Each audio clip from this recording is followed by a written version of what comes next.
Да го поддржиме отварањето на новој клуб, да ги поддржиме нашинците, македонците од оваа страна на границата и да испратиме јасна порака дека ние сме македонци кои што зборуваат македонски јазик и доаѓаат од Македонија. И за тоа во 21. век веќе не треба никој нити да има дилема, нити треба воопшто да разговара. Треба да се почитува правото на самоопределување, а нашето право да се самоопределиме како македонци е неприкосновено и загарантирано со сите меѓународни акти.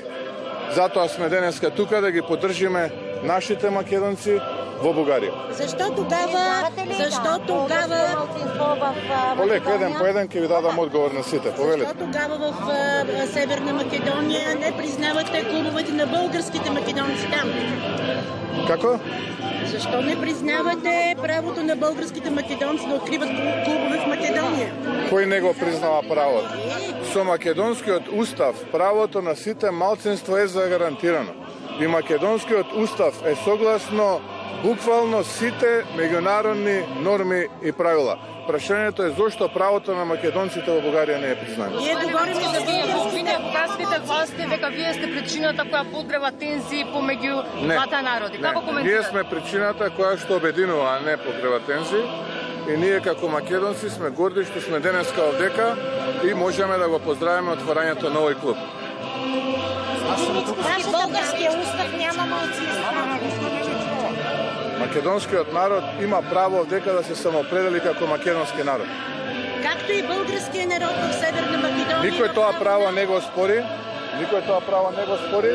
И секое малцинство во Македонија си има своји права загарантирани со уставот, имаат права да се определат и тие според последниот попис 1500 семејства, 1500 бугари во Македонија има право да се определат на тој попис како 120.000 македонци с български паспорти.